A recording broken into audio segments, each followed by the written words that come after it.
સુરતની પીસીબીની ટીમે પુણા પોલીસ મથક વિસ્તારમાંથી ફોર વ્હીલ ગાડીની નંબર પ્લેટ બદલી વિદેશી દારૂની ગેરકાયદેસર હેરાફેરી કરનારને ઝડપી પાડી દારૂનો જથ્થો, ખોટી નંબર પ્લેટવાળી કાર સહિત લાખોનો મુદ્દામાલ કબજે કર્યો હતો.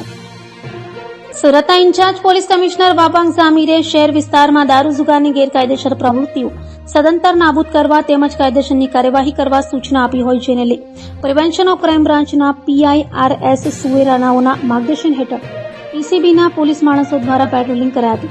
તે સમયે પીસીબીના પોલીસ કોન્સ્ટેબલ મિતેશભાઈ મનસુખભાઈ તથા અનાર્મ પોલીસ કોન્સ્ટેબલ રણવીરસિંહ વિક્રમસિંહનાઓને બાતમી મળી હતી કે એક સફેદ કલરની હુન્ડાઈ કંપનીની ક્રેટા કારમાં ઇંગ્લિશ દારૂનો જથ્થો ભરેલો છે, જે ગાડી થોડીવારમાં Puna Surat Bardoli road apex hospital સામે આવેલ બ્રિજ ઉપરથી પસાર થનાર છે. જે બાતમીના આધારે પોલીસે વોચ ગોઠવી હતી, ત્યારે Puna Surat Bardoli road apex hospital સામે આવેલ બ્રિજ ઉતરતા રોડ ઉપર જાહેરમાંથી દારૂ ભરેલી કાર લઈ પસાર થતા મૂળ રાજસ્થાન ભીલવાડાનો અને હાલ રાંદેર રામનગરની વિશ્વકર્મા સોસાયટીમાં રહેતા ઓમપ્રકાશ કનૈયાલાલ લખારાને ઝડપી પાડ્યો હતો. તો કારની ઝડપી લેતા કારમાંથી અલગ અલગ કારની નંબર પ્લેટો મળી આવી હતી, જેથી બુટલેગરો દારૂની હેરાફેરી કરવા માટે ફોર વ્હીલ ગાડીની નંબર પ્લેટ બદલી નાખતો હોવાનું સામે આવ્યું હતું.